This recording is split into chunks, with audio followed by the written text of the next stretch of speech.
Hi, it's Lou Theodore and this is day 17 of 100 videos in 100 days. And today it's been another sunny day in Brighton. It's almost getting like California here. Yes, it's been great, and I had nabbed some lovely time out. I met my friend Jenny and had a coffee and a long chat with her. Haven't seen her for quite a while. And then I went and sat on the beach and just idled away some time, watching the sea, listening to the waves and the seagulls. It was just so relaxing. And then I did a bit of reading and I read some poetry. So I used to read loads and loads of poetry from being a teenager, probably up to my maybe my late 20s. And I still go back to it fairly regularly because there is something amazing, magical about poetry. And I think it's partly to do with the precision of the language. Every single word has to really count. And just how evocative it is, how it can transport you somewhere else in very few lines. So it still holds a special place in my heart. And today I was reading Mary Oliver.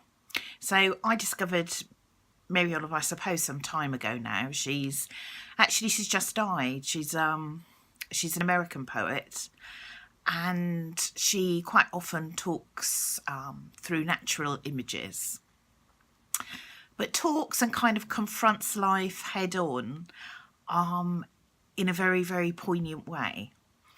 And I first read this poem, which is called Wild Geese, years ago, and it almost seemed like a redemption poem to me. So that's what I thought I would do today. I would read that poem. Didn't think I'd be reading poetry on these videos, but there you go. I'm going with the flow, and that's what's appeared today. So here we go. So Wild Geese by Mary Oliver. You do not have to be good. You do not have to walk on your knees for 100 miles through the desert, repenting. You only have to let the soft animal of your body loves what it loves. Tell me about your despair, yours, and I will tell you mine. Meanwhile, the world goes on. Meanwhile, the sun and the clear pebbles of the rain are moving across the landscapes, over the prairies and the deep trees, the mountains and the rivers. Meanwhile, the wild geese, high in the clean blue air, are heading home again. Whoever you are, no matter how lonely, the world offers itself to your imagination, calls to you like the wild geese, harsh and exciting, over and over announcing your place in the family of things.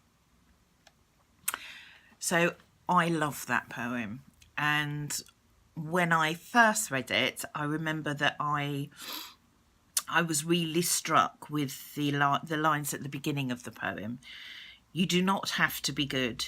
You do not have to walk on your knees for 100 miles through the desert, repenting.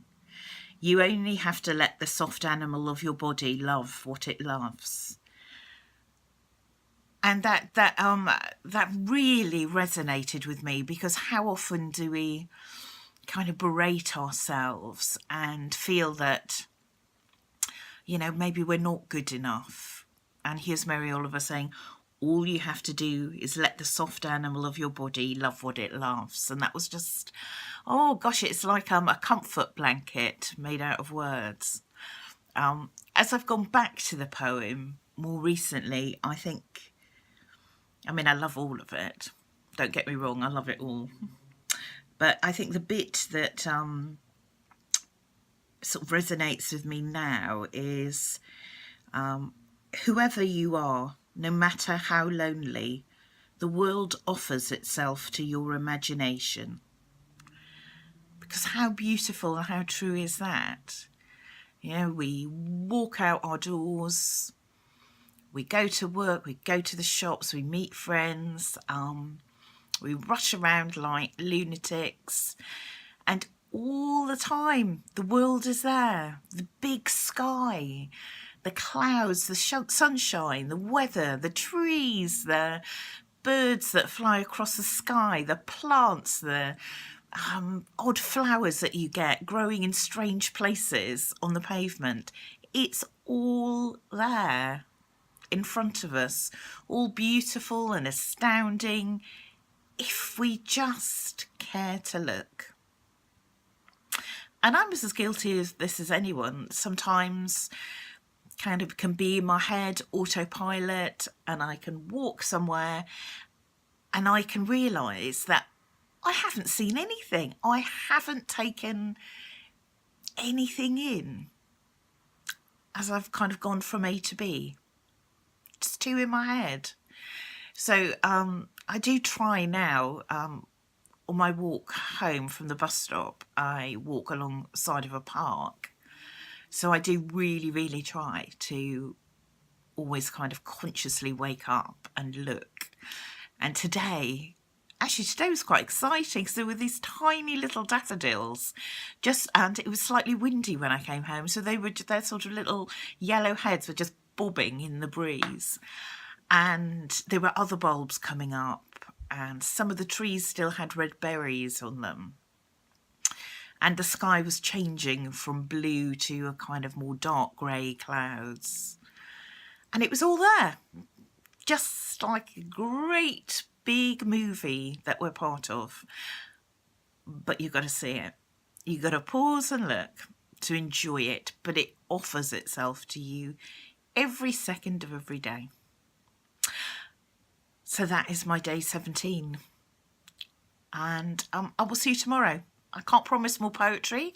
There might be drawing, there might be poetry. Who knows? Who knows what will happen? But we'll find out. Speak to you soon.